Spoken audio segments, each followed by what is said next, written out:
بسم اللہ الرحمن الرحیم۔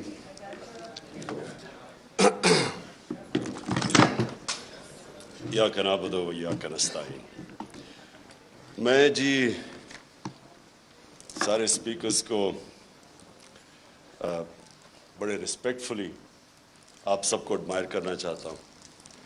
میں ایڈمائر اس لیے کرنا چاہتا ہوں کہ میں سمجھتا ہوں کہ آپ جہاد لڑ رہے ہیں۔ جہاد کی ڈیفینیشن کیا ہے؟ ظلم کا مقابلہ کرنا، ناانصافی کے سامنے اپنی آواز بلند کرنا۔ جو ساری انسانی تاریخ آپ اٹھا کے پڑھ لیں تو اس میں ہمیشہ قوموں کی زندگی میں وہ دور آتے ہیں جب انسانوں کو کنٹرول کرنے کی کوشش کی جاتی ہے۔ یہ جس کو ہم ڈکٹیٹرشپس کہتے ہیں، فیشزم کہتے ہیں، بادشاہت، یہ ساری جو آپ انسانی تاریخ دیکھیں تو کوششیں ہوتی ہے کہ انسانوں کو، جو اوپر بیٹھا ہوتا ہے بادشاہ یا ڈکٹیٹر، اس کی کوشش ہوتی ہے کہ انسان کی سوچ کو کنٹرول کر لے، اس کے اوپینینز کو کنٹرول کر لے، معاشرے کو کنٹرول کر لے۔ اور وہ کنٹرول کیوں چاہتا ہے؟ وہ معاشرے کی بہتری کے لیے نہیں چاہتا، وہ خود پوری پاور چاہتا ہے کہ وہ انسانوں کے اوپر راج کرے، بلکہ ایک چھوٹا خدا بننا چاہتا ہے، زمین کے اوپر ایک خدا بننا چاہتا ہے۔ اور انسانی تاریخ میں یہ بھی چیز ہے کہ زیادہ تر وہ معاشرے اوپر گئے ہیں جن میں آزادی ہو، آزادی رائے ہو، جو تنقید کو اجازت دیتے ہیں، جو حکمران کی اکاؤنٹیبلٹی کرتے ہیں، اس کا احتساب کر سکتے ہیں۔ اور یہ اگر آپ اسلام کی تاریخ پہلے دیکھ لیں، میں سب سے پہلے دو سے شروع کرتا ہوں کہ ریاست مدینہ کے اندر دو انسیڈنسز ہیں۔ ایک کہ حضرت علی رضی اللہ تعالیٰ ایک یہودی شہری سے کیس ہار جاتے ہیں کیونکہ قاضی ان کی گواہی قبول نہیں کرتا۔ سو اس سے دو چیزیں سامنے آتی ہیں۔ ایک تو مائنورٹیز، اقلیت کی کیا پوزیشن تھی اسلام میں؟ برابر کے شہری تھے۔ اور دوسری یہ کہ عام شہری بھی خلیفہ وقت کے سامنے کھڑا ہو سکتا ہے اور کیس جیت سکتا ہے۔ یہ آج بھی دنیا کے اندر، آپ اگر کہیں بھی دنیا کا کوئی بھی ملک لے لیں، آج بھی یہ نہیں پاسبل۔ سو وہ ایک آزاد معاشرے کے اندر ایک قوم اٹھی تھی۔ اور میں اس لیے لوگوں کو بار بار، کیونکہ بڑی بدقسمتی ہے میں جب ایچ ایس این کالج، میرے ماں باپ نے اتنا پیسہ خرچ کیا، میں جب وہاں سے نکلا تو مجھے اپنی تاریخ کا کوئی آئیڈیا نہیں تھا، مجھے اسلام کی تاریخ کا آئیڈیا نہیں تھا۔ وہ آہستہ آہستہ میری زندگی میں اپنے تجربے سے میں پھر اپنی زندگی ہمیشہ ایویلیویٹ کرتا رہتا ہوں، اپنی تنقید کرتا ہوں، اپنے آپ کو کوشش کرتا ہوں کہ اپنی غلطیوں سے سیکھوں۔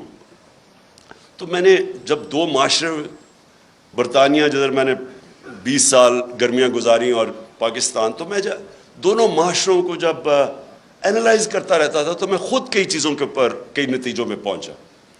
تو وہ جو دور تھا 622 سے لے کے 632 تک، جب ہمارے نبی صلی اللہ علیہ وسلم مدینہ میں آئے اور پھر دنیا سے گئے، اس کے اندر انہوں نے انسانوں کو آزاد کر دیا۔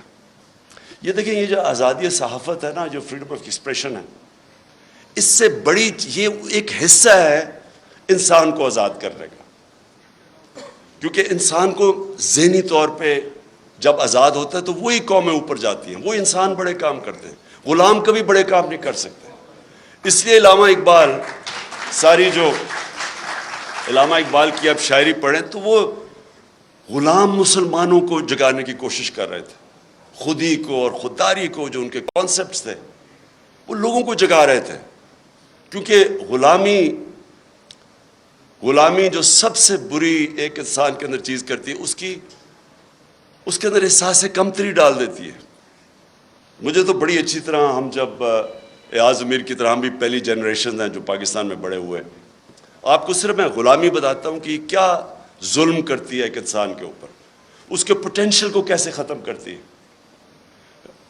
جمخانہ کلب ہوتا تھا، پنجاب کلب، سندھ کلب، آزاد ہوئے ہم 47 میں، 74 تک سندھ کلب کے اندر آپ پاکستانی کپڑے پہن کے نہیں جا سکتے تھے, آپ کو سوٹ پہننا پڑتا تھا 74 تک. اور خیر سارے انگریزی بولتے تھے جس طرح کے, اور میں نے بتایا اردو جب بولتے تھے تو بلاول کی طرح بولتے تھے, بارش آٹا اپنے وہ جب ویٹر سے بولتے تھے تو کہ ہم شرم آتی تھی اپنے آپ سے. سو یہ غلامی ایک انسان کے ذہن کو ادھر رکھ دیتی ہے کہ وہ اچھا غلام ہی بن سکتا ہے, ہم اچھے سوٹ ہی پہن سکتے ہیں, ہم اچھی انگریزی بول سکتے ہیں. لیکن جو ایکسپلوژن ہوئی تھی مسلمانوں کی, جب ہمارے دنیا کے سب سے عظیم لیڈر نے انسانوں کو ذہنی طور پہ فکری آزادی دی تھی, تو انہوں نے ہر چیز میں دنیا کی امامت کی تھی. سب 200-300 سال تک سارے سائنٹسٹ مسلمان تھے. تو وہ جو میری کوشش ہے کہ یہ جو میں حقیقی آزادی کی بات کرتا ہوں, تو میں یہ چاہتا ہوں کہ میری قوم آزاد ہو, اور صرف آزاد قوم اوپر جائے گی. لیکن وہ قوم تب تک آزاد نہیں ہو سکتی جب تک پہلے تو ہم اپنے معاشرے کے اندر یہ جو آزادی رائے اس کو انڈرسٹینڈ کریں. مجھے کہتے ہیں لوگ کہ جی آپ کے دور پہ تھے تو آپ نے پتہ نہیں کوئی سختیاں کی. پہلے تو میں یقین آپ کو دلاتا ہوں, میں نے کبھی مجھے آزاد میڈیا سے خوف نہیں ہوا. نہیں, اس کی وجہ آپ ڈرتے تب ہیں, کیوں ڈکٹیٹرز ڈرتے ہیں, یا کیوں جب بھی کوئی آپ دیکھ لینا مڈل ایسٹ کے اندر جو بادشاہ تھا وہاں کوئی آزادی رائے نہیں ہے. کیوں ہے؟ کیونکہ وہ کنٹرول چاہتے ہیں لوگوں کا. کرپٹ پولیٹیشنز, نواز شریف نے, مجھے ابھی بھی یاد ہے 97-98 میں ہوگا کہ وہ نجم سیٹھی کو اس نے تنقید کی اس کی کرپشن پہ, اس نے اس کو بند کر کے 3 دن مار پڑوائی. اور میں افسوس کرنے گیا تو ابھی یہ عمران ریاض بات کر رہا تھا, وہاں یہ نہیں انہوں نے کہا کہ مجھے بڑی پاکستانیوں سے کال آئی جب نجم سیٹھی کو اس نے مار پڑوائی نواز شریف نے. اس نے کہا مجھے اسٹروپ ٹالبوٹ سے کال آئی ہے, امریکہ سے کال آئی ہے کہ جی بڑا ظلم ہو گیا. کیوں یہ ان کو خطرہ ہوتا ہے؟ کیونکہ انہوں نے کرپشن کی ہوتی ہے. جب کرپشن کی ہوتی ہے تو ان کو کنٹرول کرنا ہوتا ہے, اور یا پھر تم نے قانون توڑنے ہوتے ہیں. مجھے ایک ایشو ہوتا تھا. دیکھیں, آزادی رائے کا مطلب یہ نہیں کہ آپ لوگوں کی توہین کریں, سلانڈر کریں.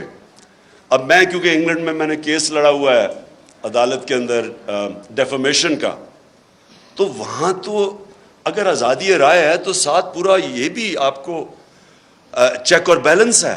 آپ ہر کچھ کسی کی پگڑی نہیں اچھال سکتے, تو لوگوں کو موقع ملتا ہے کہ عدالت میں جا کے اپنی عزت بحال کرے یا ڈیفیمیشن کے کیس کرے. بدقسمتی سے میں پرائم منسٹر تھا, میرے اوپر اسی نجم سیٹھی نے کوئی بڑی غلط باتیں رکھی, میں اس کو عدالت میں لے گیا. میرے دور میں تو وہ کیس لگا ہی نہیں.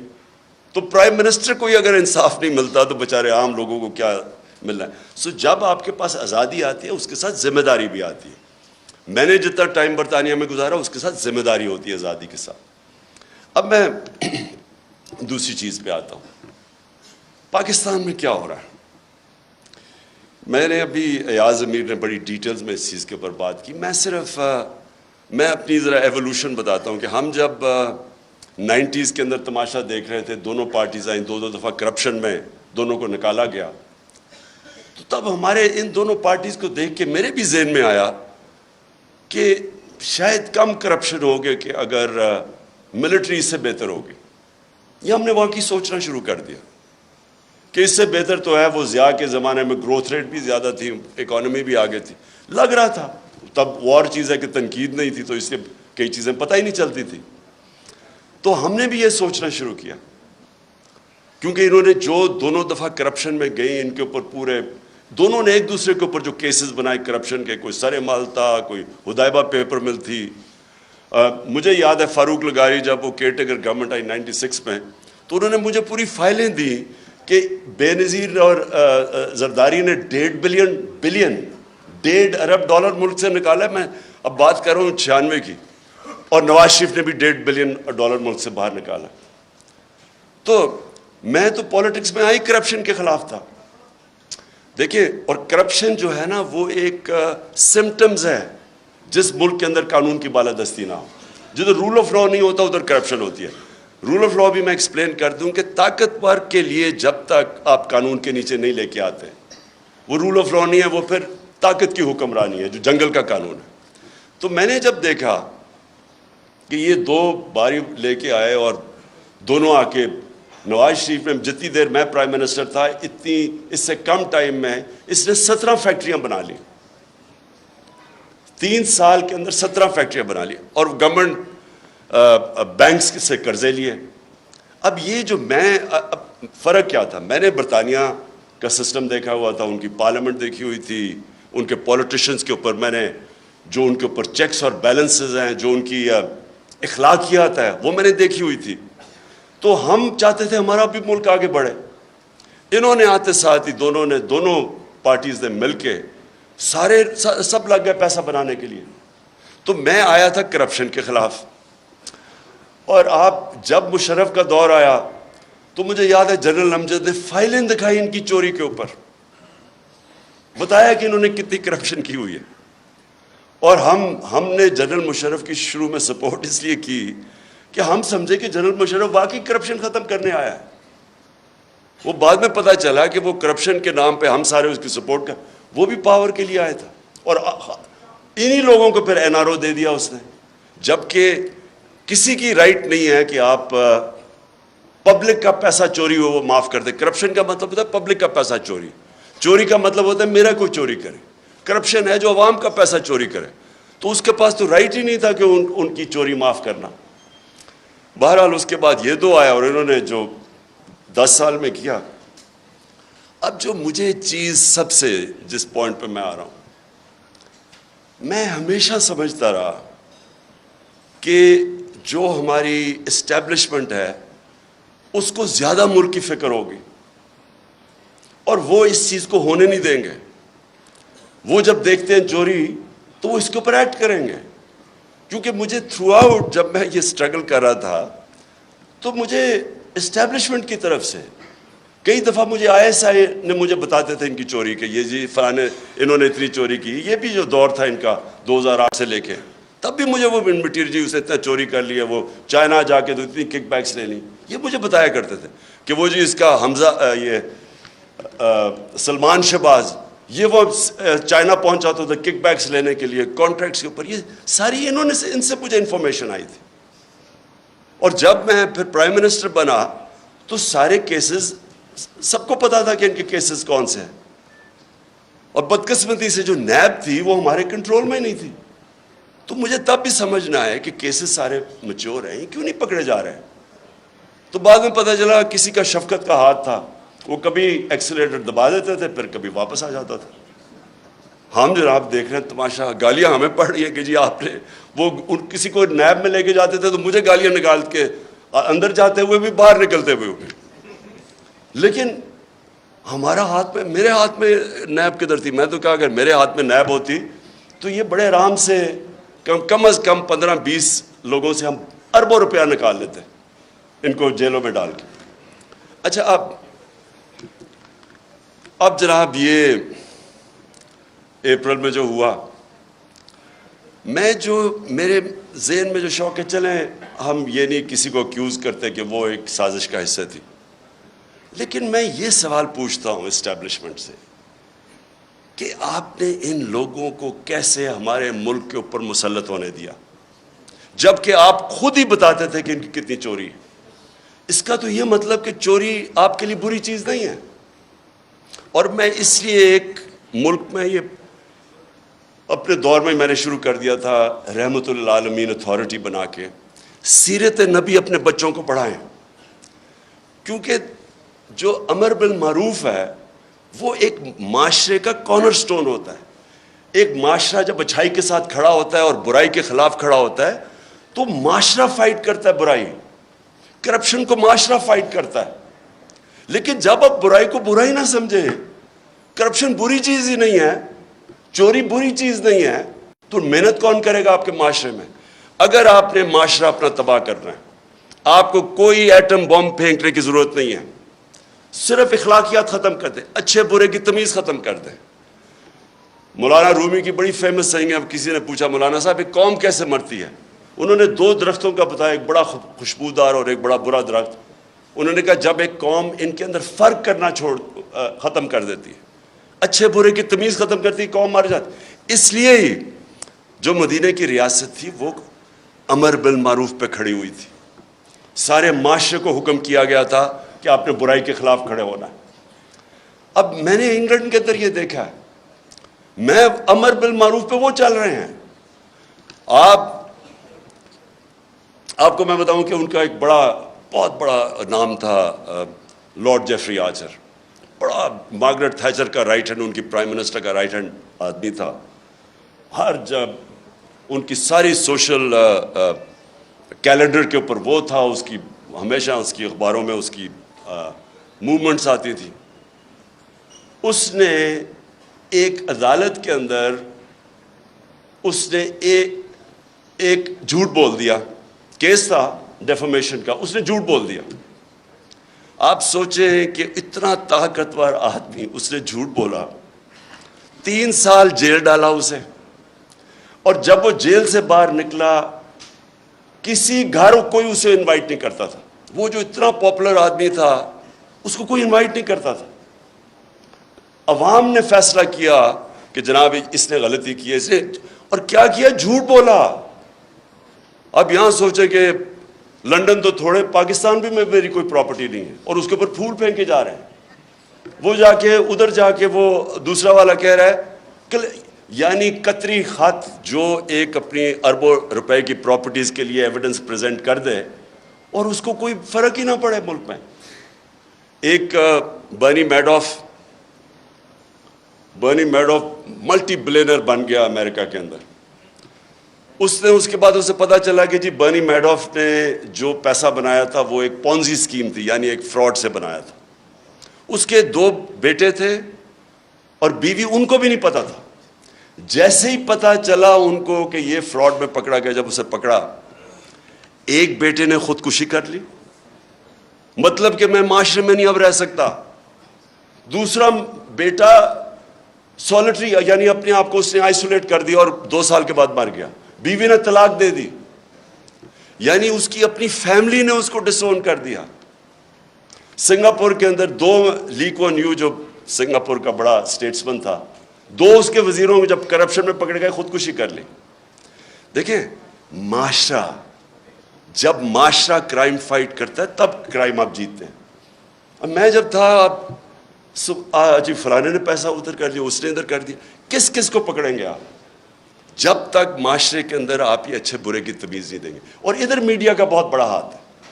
اب ابھی آپ نے بات کی کہ جی دیکھیں کوئی سچ فلانے کے لیے اور کوئی سچ عمران خان کے لیے, ٹھیک کہہ رہے ہیں, یہ بالکل آپ ٹھیک کہہ رہے ہیں کہ گورننس, کوئی کہے گا کہ عمران خان کی بہتر ہے, کوئی کہے گا کہ شہباز شریف کی بہتر ہے, کہہ سکتے ہیں کیونکہ ڈفرینٹ اوپینینز ہے. کوئی کہے گا کہ اکانومی اس ٹائم میں بہتر تھی, کوئی کہے گا میرے ٹائم میں, یہ بالکل ٹھیک ہے. لیکن جب کوئی لوگ کرپشن کے اندر 16 ارب روپے کی corruption open and shut case میں, اگر ایف آئی اے اس کا انڈر ٹرائل ہے, اس کو آپ کیسے کہہ سکتے ہیں کہ جی وہ میری رائے اور فرق ہے اور اس کی رائے فرق ہے. وہ تو اس کا مطلب کہ جب اب نواز شریف جھوٹ بول کے 4 ارب روپے کی پراپرٹیز ہیں لنڈن کے اندر جدھر ہی ہیں, اس کے بیٹے نے ایڈمٹ کیا کہ یہ بینیفیشری اونر ان پراپرٹیز کی مریم نواز ہے. مریم نواز جب چھوٹی تھی, جب پراپرٹیز نہیں, اس کا مطلب نواز شریف کا پیسہ ہے. کیا وجہ ہے کہ آج تک اس کو کئی لوگ لیڈر مانتے ہیں, بلکہ اسکیم پوری ایک کوشش ہو رہی ہے کہ اس کو پاکستان کے اندر ابھی پھر کہ عمران خان کو بھی ڈسکوالیفائی کرو اور پھر کہیں جی اچھا دونوں کو ہم الیکشن لڑنے کی اجازت دے دیتے ہیں, یعنی مجھے اور اس کو ایک ہی جگہ پہ کھڑا کر دیا. اتنے بڑے لٹیرے کو کہ یہ کہہ رہے ہیں کہ جناب عمران خان وہ کیونکہ پتہ نہیں وہ اس کیس کے اندر الیکشن کمیشن. دیکھیں یہ ہمارا سب سے بڑا چیلنج ہے, اور ادھر میڈیا کا بہت بڑا رول ہے, بیکاز میڈیا عوام کے اوپینین کو شیپ کرتا ہے. جس طرح کہ اسحاق ڈار جب گیا ہارٹ ٹاک کے اوپر, تو اس نے جو اس کا حال کیا ہے, کوئی بھی ویکنس جس میں ہو, یہ جس کے اوپر کرپشن کی, وہ نہیں جا سکتے میڈیا کے اوپر, وہ چھپتے ہیں میڈیا سے. یا ہر روز شام کو جن کے اوپر اربوں روپے کرپشن کے کیسز ہیں وہ جا کے بٹھا دیتے ہیں ایک بیچارہ پی ٹی آئی کا معصوم سا ہے, وہ بٹھا دیتے ہیں ساتھ, وہ پنچنگ چل رہی ہوتی ہے, تم چور ہو تم چور ہو. سو میری سب سے یہ جو اور اسی کے اوپر میں آ رہا ہوں کہ جب ہماری اسٹیبلشمنٹ کو پتہ تھا ان کی پاس کتنے سال 30 سال سے یہ ملک کو لوٹ رہے ہیں, سارے ان کے پاس کیسز, مجھے انہوں نے دکھائے ہوئے, میں سوال یہ پوچھتا ہوں کہ انہوں نے کیسے ان کا راستہ نہیں روکا؟ اگر ملک کی فکر ہے تو کیسے آپ ان کو اجازت دے دیتے ہیں؟ ایک تو ہمیں پتہ ہے کہ امریکہ کا انٹرسٹ, امریکہ کی جو پالیسی ہے وہ اپنے انٹرسٹ پروٹیکٹ کرتے ہیں. ان کا ہے کہ جی وہ پاکستان ہمیشہ ایک ٹیلی فون کرو تو جو کام کروانا چاہے یہاں سے کرنے کے لیے تیار ہیں. اس کا یہ نہیں مطلب کہ اگر آج میں کہتا ہوں کہ بیسز نہیں دے رہے, یا میں کہتا ہوں میں نے روس جا, یہ نہیں کہ میں اینٹی امریکن ہوں. میں ان کا اپنا انٹرسٹ ہے, ہمارا کام ہے اپنے لوگوں کے انٹرسٹ پروٹیکٹ کرنا, یہ اینٹی نہیں ہے. لیکن ان کو اتنی عادت پڑی ہوئی ہے یہاں کہ یہ ہاتھ باندھ کے سامنے کھڑے ہو جاتے ہیں. تو یہ مجھے ایشو ہے کہ کیسے ایک باہر سے, ہمیں پتہ ہے ڈونلڈ لو, وہ تو سب کے پاس اس کا جو سائفر تھا وہ تو سب کے پاس ہے, وہ تو آرمی چیف کے پاس بھی گیا تھا, پریزیڈنٹ پاکستان کے پاس بھی گیا, میرے پاس آیا, فورن آفس کے پاس, تو وہ تو ہمارے پاس پتہ تھا کہ وہ ایک انڈر سیکرٹری کہتا ہے کہ عمران خان کو اگر نہیں ہٹاؤ گے تو کانسیکوینسز ہوں گے پاکستان کے لیے. لیکن میں حیران ہوں کہ جب یہ بھی پتہ تھا کہ باہر سے سازش ہے, یہ بھی پتہ تھا کہ ہمارے لوگوں کو پیسے دے کے خریدا جا رہا ہے, اور یہ بھی پتہ تھا کہ چور ریپلیس کرنے والے ہیں جن کے اوپر کرپشن آپ کے دور میں کیسز بنے ہوئے ہیں, پھر کیسے ان کو اس ملک پہ مسلط ہونے دیا؟ کیونکہ اسٹیبلشمنٹ کے پاس پاور ہے, ان کے پاس اس وقت سب سے زیادہ پاور ہے, تو پاور کے ساتھ ذمہ داری آتی ہے. یہ نہیں ہو سکتا کہ پاور آپ کے پاس ہے اور ذمہ داری کسی اور کے پاس ہے. اتھارٹی اور پاور ساتھ ساتھ جاتے ہیں. جب یہ اوپر آئے ہیں تو آپ جتنا مرضی کہیں ہم نیوٹرل ہیں, جو مرضی آپ کہیں ہم نیوٹرل ہیں, تاریخ کے اندر لوگ آپ کو بلیم کریں گے یہ جو ملک کے ساتھ کیا ہے. یہ جو اوپر آ کے اوپر بیٹھے ہیں, تاریخ لکھی جا رہی ہے پاکستان کی کہ کیسے آپ نے ان لوگوں کو ہمارے پر مسلط ہونے, اور جو 4 مہینے میں ہوا ہے پاکستان کے ساتھ, ان 4 مہینے میں جو مہنگائی کے اوپر سپوزٹلی آئے تھے, اور آج جو مہنگائی ہے. اور میں آخر میں اب بات کرتا ہوں, اب کوشش کیا کی جا رہی ہے؟ پہلے ان چوروں کو مسلط ہونے دیا, ان کی کوشش یہ تھی کہ اچھا جی وہ ہٹائیں گے, جب یہاں تو گورنمنٹ جب ہٹتی ہے لوگ مٹھائیاں بانٹتے ہیں, وہ نہیں ہوا, پبلک نکلا ہی سڑکوں پہ, کبھی پاکستان میں اس طرح پبلک نہیں نکلی.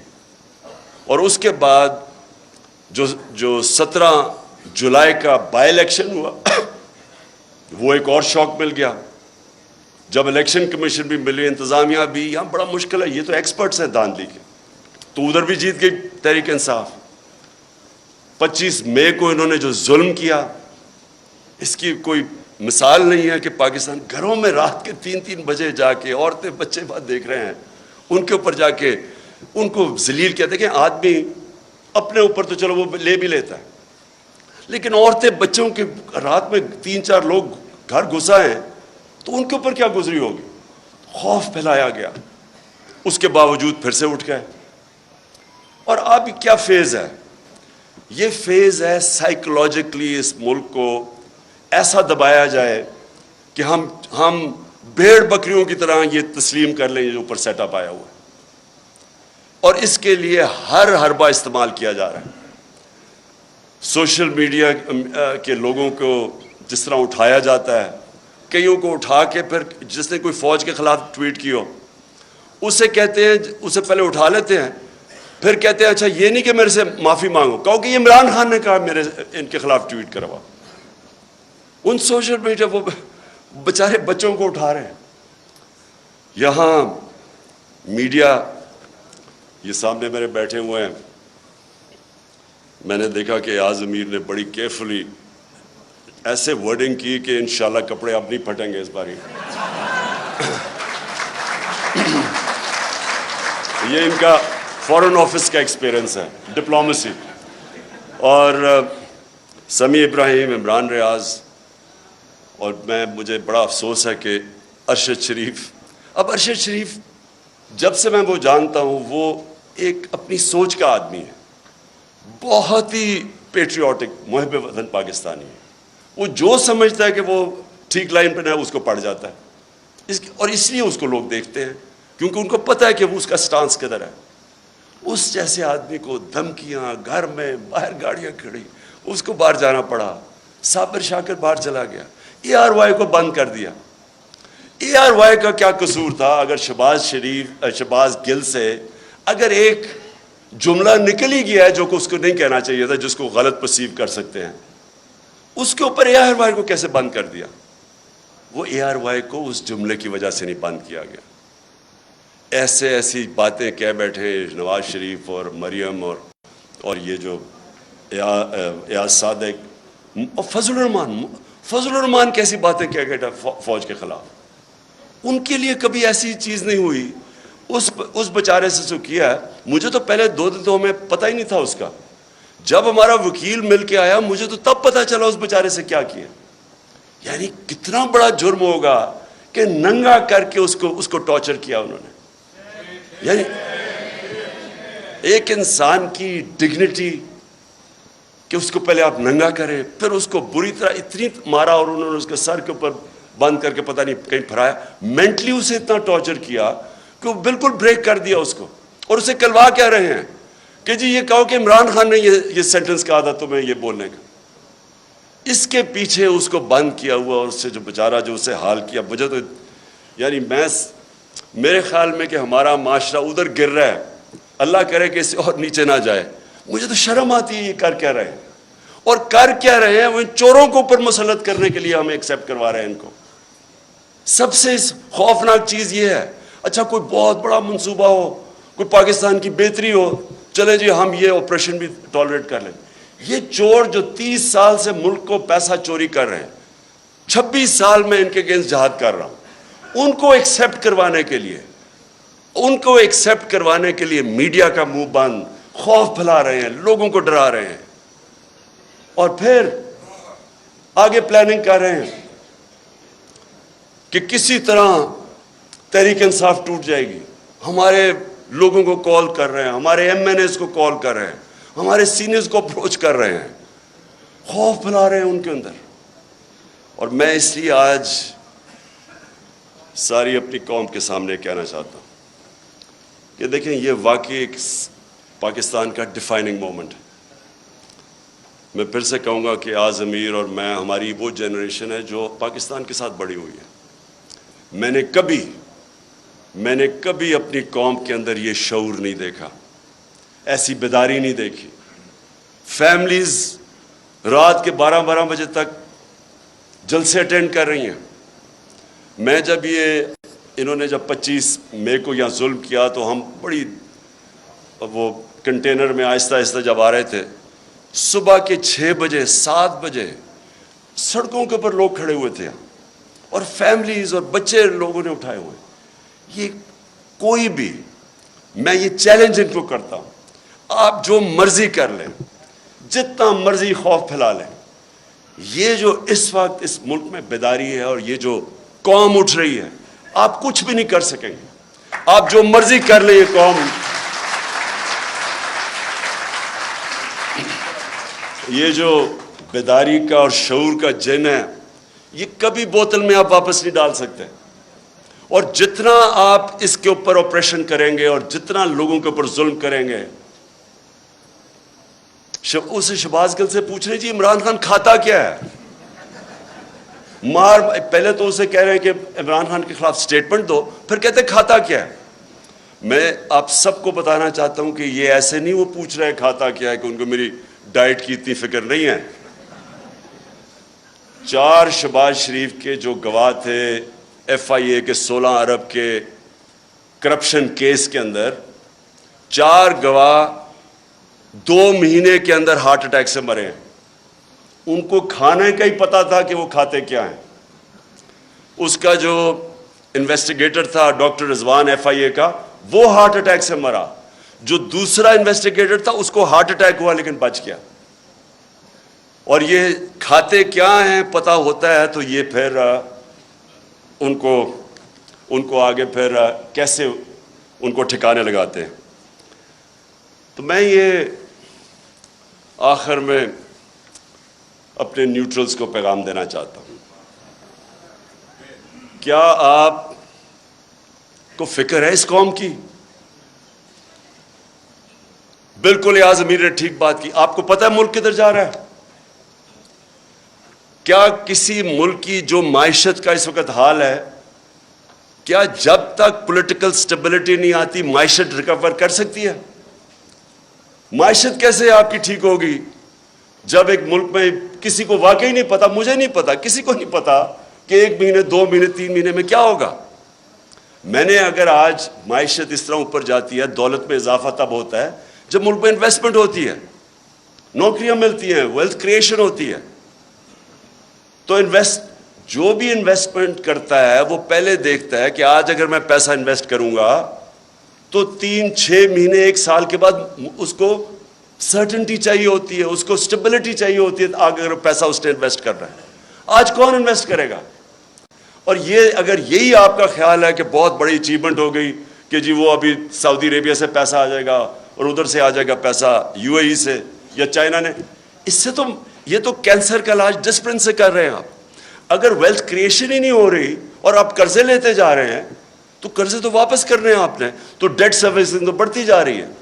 ہم جب پہلا سال تھا تو جتنا ہم نے ٹیکس اکٹھا کیا آدھا ٹیکس چلا گیا ڈیٹ سروس، قرضوں پہ سود دینے پہ، تو سارے ملک کے لیے آدھا ٹیکس رہ گیا.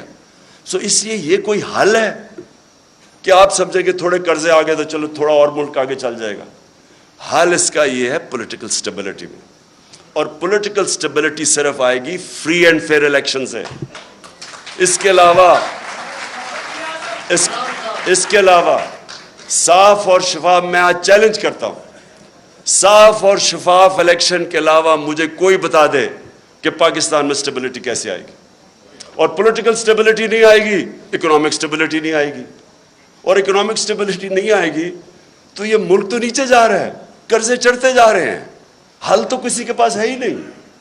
اس لیے میں اپنے نیوٹرل سے آخر میں یہ کہتا ہوں کہ ابھی بھی وقت ہے، ابھی بھی ٹائم ہے، اپنی پالیسیز ریویو کریں. بند کمروں میں کئی دفعہ فیصلے ہوتے ہیں، وہ فیصلے اچھے نہیں ہوتے. آپ کو ریویو کرنے چاہیے اور سوچنا چاہیے کہ ہم نے یہ ملک 22 کروڑ کے لوگ ہیں، ینگ پاپولیشن ہے، 60% آبادی ہماری 30 سال کی عمر سے کم ہے، ان کو نوکریاں چاہیے. اور اگر اس وقت صحیح فیصلے نہیں ہوں گے اور یہ کمپاؤنڈ فیلئر کیا جائے گا کہ انہی لوگوں کے اوپر کوشش کریں گے کہ سختی کر کے آپریشن کر کے کہیں ہم ان چوروں کو ایکسیپٹ کر جائیں. میں اپنی طرف سے تو کہنا چاہتا ہوں ان کے نیچے، میں اگر مجھے کوئی کہنا کہ ان کے نیچے میں نے اب اپنی زندگی گزارنی ہے، میں سمجھوں گا کہ مجھے موت اس سے زیادہ بہتر ہے بجائے ان چوروں کے نیچے میں اپنی زندگی گزاروں. شکریہ.